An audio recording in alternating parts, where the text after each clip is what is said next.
আমার দেশের নেতৃত্ব আজ পর্যন্ত 54 বছরের যারাই ছিল তারা এক একটা বড় বড় চিটার, ঠিক কিনা? ধোঁকাবাজ। নির্বাচন আসলেই বলতো আমি আলহাস কুতকুতনে সুলকানি খাউজার। নির্বাচন আসলেই বলতো আমি একজন ধর্মীয় মূল্যবোধে বিশ্বাসী। নির্বাচন আসলেই বলতো আগামী নির্বাচনে যদি আমরা আপনাদের জনসমর্থন পাই তাহলে মদিনার সনদে দেশ চালাবো। দেখছেন কত বড় মিথ্যুক চাবাবাজ। অনিসলামী দলের নেত্রী কয় মদিনার সনদে দেশ চালাবো। মদিনার সনদে দেশ চালায় নাই, মোদির সনদে দেশ চালিয়েছে ওরা।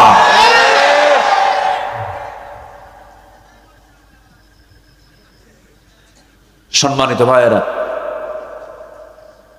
আমরা চাঁদাবাজদের দৃশ্য আর বাংলার জমিনে দেখতে চাই না। যারা ভূমিদস্যু, যারা পুকুর দখল করে, ব্যবসা দখল করে, জায়গা দখল করে, ওই সমস্ত কালোবাজারিদের নেতৃত্ব দেখতে চাই না আমরা বাংলার জমিনে।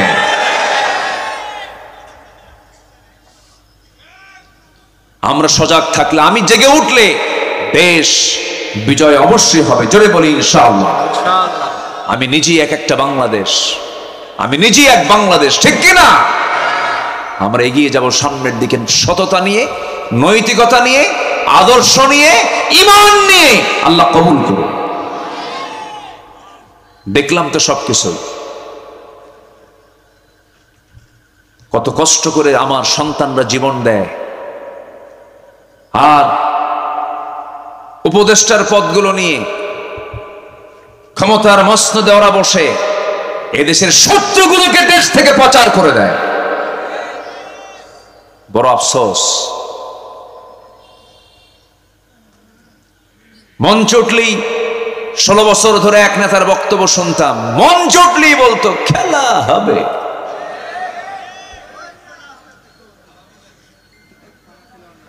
শোনেন নাই? শোনেন নাই? মানুষ এত নিচু হয় কেমনে? সম্মানিত ভাইয়েরা, সম্মানিত বন্ধুগণ, অহংকারকে চূর্ণ করে দেন তিনি কে? অহংকার বান্দার দ্বারা হতে পারে কিভাবে? বলে এই দেশ আমার বাপ স্বাধীন করছে। বলে না? বলছে কিনা বলেন? বলে যে কোটা আন্দোলন করলো ছাত্ররা, বললো যে না আমাদের মেধার যাচাই হওয়া দরকার। জবাবে বলল রাজাকারের নাতিমুদিরা চাকরি পাবে। এগুলো কি বিনয়ের কথা না অহংকারের কথা? হ্যাঁ, আপনার দৃষ্টিতে বাপ অপরাধী হতে পারে, সন্তানকে কি সেই অপরাধের দায় করা যায়? ব্যক্তির অপরাধ ব্যক্তিকেই চাপিয়ে দিতে হবে, ব্যক্তির অপরাধকে আর অন্য কারো উপরে চাপিয়ে দেওয়া যাবে। সম্মানিত ভাইয়েরা, সফল হওয়ার জন্য কিচ্ছু লাগবে না। সফল হওয়ার জন্য 1 নাম্বার লাগবে হলো ঈমান। কি লাগবে বলেন?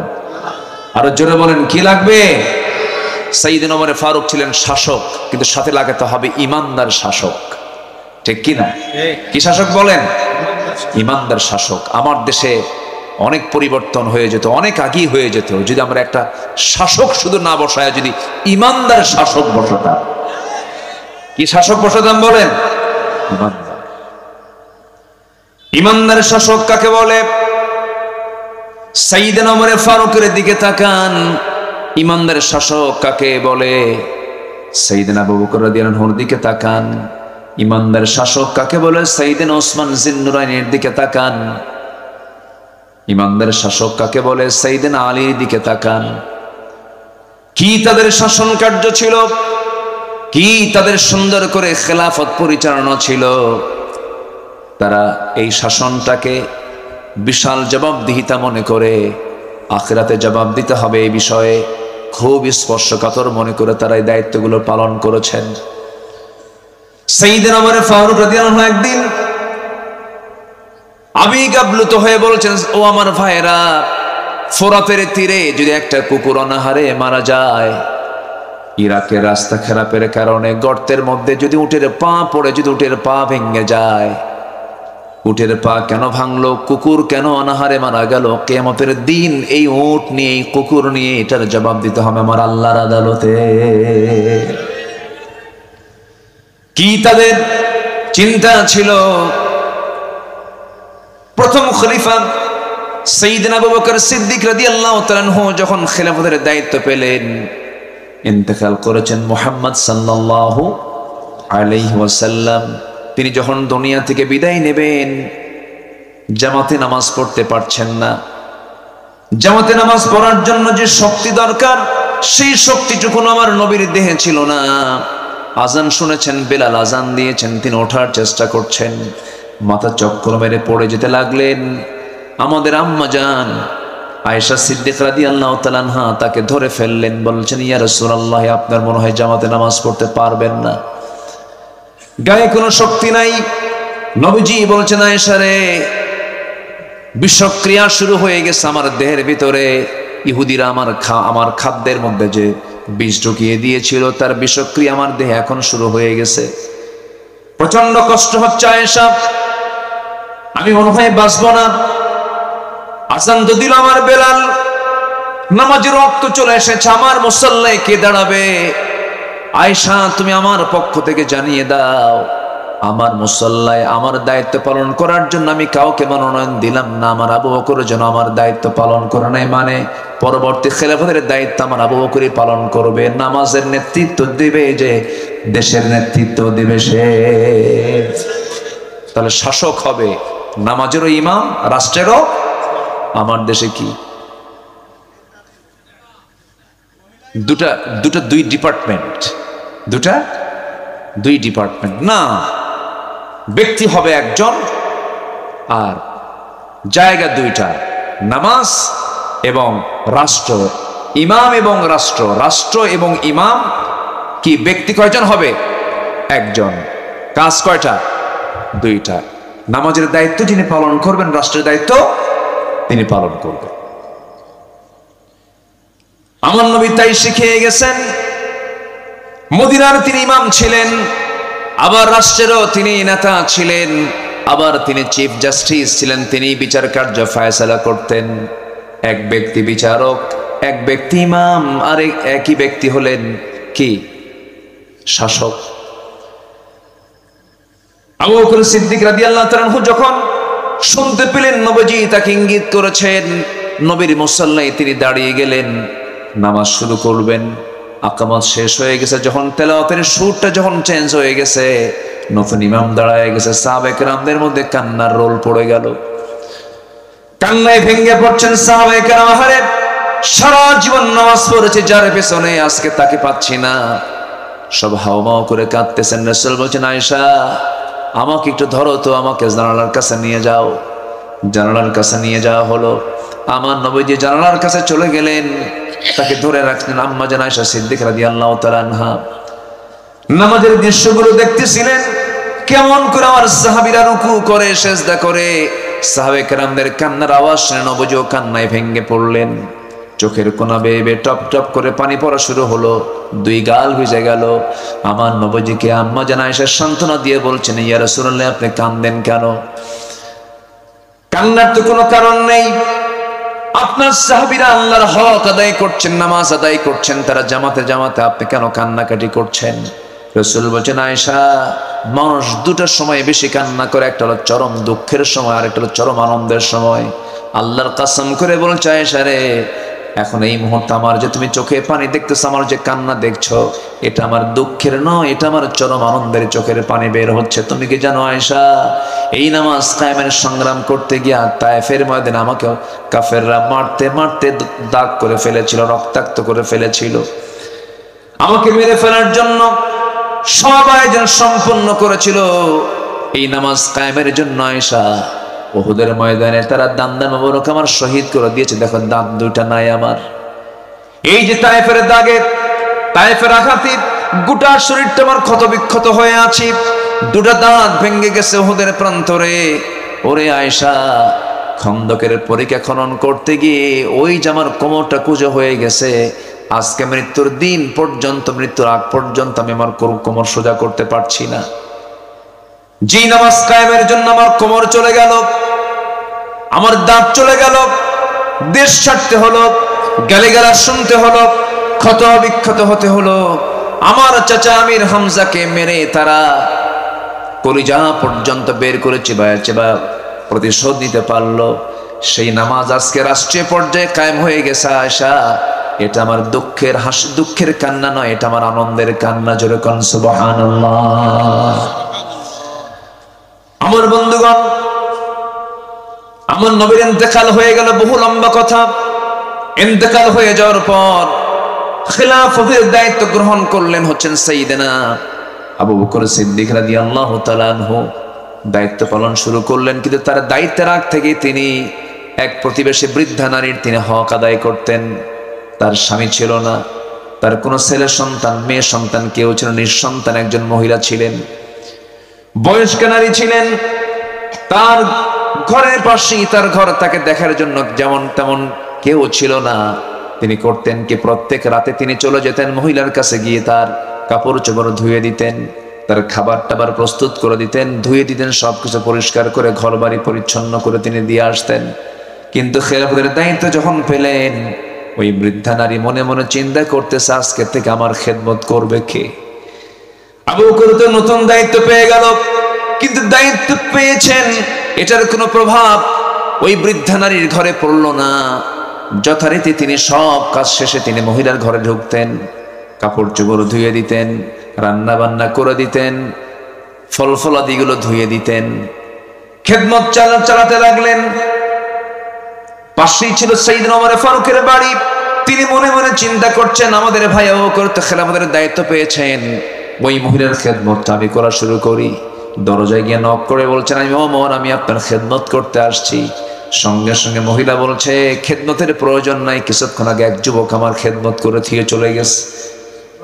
মনে মনে চিন্তা করলেন, কোন সেই খাদেম আমার দেখা দরকার। সাইয়েদনা ওমর ফারুক করলেন কি, অন্ধকার রাত্রিতে ওই বৃদ্ধা নারীর, বৃদ্ধা মহিলার ঘরের দরজার পাশে তিনি দাঁড় হয়ে আছেন। কে যেন খালি পায়ে চট করে ঘরের মধ্যে ঢুকে গেল।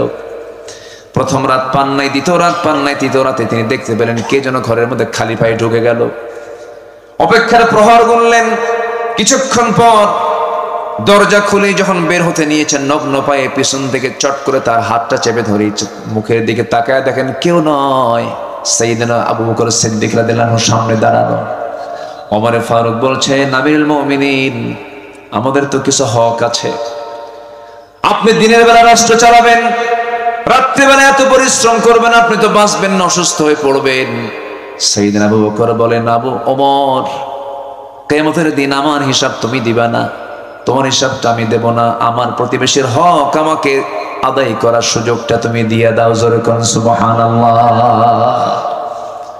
প্রত্যেক রাত্রিতে তিনি খালি পায়ে বের হতেন জনগণকে দেখার জন্য।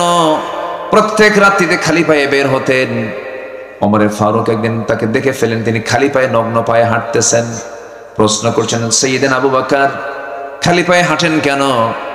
এই যে পাহাড়িয়া পথ, পাথরের পথ, পাথরের ধাক্কা লেগে, পাথরের সঙ্গে আঘাত লেগে পা থেকে রক্ত ফেটে, চামড়া ফেটে রক্ত বের হয়ে যাবে, আপনি তো অসুস্থ হয়ে পড়বেন। সাইয়েদনা আবু বকর বলেন, ওমর ভাই ওমর, আমি যদি খালি পায়ে গভীর রাত্রিতে না হেঁটে যদি জুতা পায়ে হাঁটি, জুতার শব্দের সাথে, জুতার সাথে পাথরের আঘাত লাগবে, একটা আওয়াজ বের হয়ে যাবে। এই আওয়াজটা যদি আমার রাষ্ট্রের, আমার নাগরিকের কানে চলে যায়, গভীর রাত্রিতে ঘুম নষ্ট হয়ে যাবে। আর যদি আমার পায়ে হাঁটার শব্দে যদি আমার প্রতিবেশী, আমার রাষ্ট্রের নাগরিকের যদি ঘুম নষ্ট হয়ে যায়, কিয়ামতের দিন এর জন্য আসামির কাঠগড়ায় দাঁড়িয়ে তারা জবাব দিতে হবে। এই জন্য আমি নগ্ন পায়ে, খালি পায়ে জনগণকে দেখার জন্য নিশীতে রাত্রিতে হাঁটতেছি। জোরে কোন সুবহানাল্লাহ। নেতা আসিবেন রাজশাহীতে, ঢাকা হইতে, কি হইতে, ঢাকা হইতে আসিবেন বা ইয়ারে আসিবেন, এয়ারপোর্টের লাইন সম্পূর্ণ ক্লোজ। ভিভিআইপি আসিবেন, কি ঠিক আছে কিনা? সাহেব বাজারের রাস্তা 3 ঘন্টার জন্য বন্ধ। এয়ারপোর্টের লাইন পাবা থেকে আমচত্বর পর্যন্ত 3 ঘন্টা কোনো যানবাহন চলিবে না। ভিভিআইপি আসিতেছেন, আছে নাকি? এগুলো ভিআইপি নিল সোর সোর, ঠিক কিনা?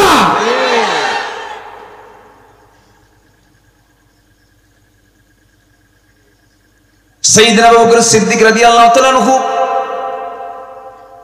নাগরিকের ঘুমের যেন ব্যাঘাত না হয়, জুতার সাথে পাথরের একটা ধাক্কা লাগবে, আওয়াজটা নাগরিকের কানে চলে যাবে, ঘুম নষ্ট হবে, এই জন্য তিনি খালি পায়ে হাঁটতেন। জোরে কোন সুবহানাল্লাহ। কি চেতনা তাদের মধ্যে কাজ করত! আমার বন্ধুগণ, কথার তো কোনো শেষ নাই। 2 বছর খেলাফতের দায়িত্ব পালন করেন। কয় বছর বলেন? 2 বছর। ইন্তেকাল করলেন। ওমর ফারুক রাদিয়াল্লাহু তাআলা খেলাফতের দায়িত্ব গ্রহণ করলেন। এখন তো এই মহিলার খেদমত করার জন্য কেউ নাই, তিনি ইন্তেকাল করেছেন। যেই দিন তিনি দায়িত্ব পেয়েছেন, সেই ওমর ফারুক সেই রাত্রিতে মহিলার ঘরে চলে গেছেন, দরজায় নক করেছেন। মহিলা জানে না প্রথম খলিফা ইন্তেকাল করেছেন। দরজায় নক করার সঙ্গে সঙ্গে দরজা খুলে গেছে। প্রয়োজনীয় সমস্ত খেদমতগুলো সম্পন্ন করলেন। সবকিছু ধুয়ে টুয়ে ক্লিয়ার করে তিনি ঘর থেকে বের হয়ে আসলেন। বুড়ি মহিলা খেজুর খেতে বসেছেন, পরিষ্কার করে দিয়ে তার সামনে খেজুরগুলো রেখে আসছেন ওমর ফারুক রাদিয়াল্লাহু তাআলা আনহু। সেই খেজুর থেকে একটা খেজুর মুখের মধ্যে নিয়ে তিনি খেতে নিয়েছেন, হঠাৎ করে কামড় দিয়েছেন, দাঁতের নিচে খেজুরের বিচিটা আটকে গেছে। সঙ্গে সঙ্গে বুড়ি মহিলা বলে ফেলতেছেন ইন্না লিল্লাহ।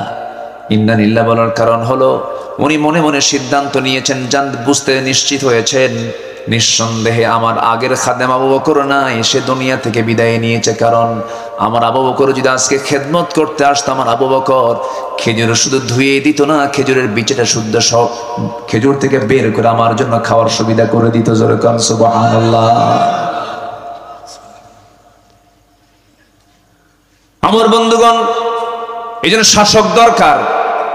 কি ইমানহীন না ইমানদার, বেনামাজি না নামাজি, খেয়ানতকারী না আমানতদার, মিথ্যাবাদী না সত্যবাদী, ওয়াদা রক্ষাকারী না ওয়াদা ভঙ্গকারী?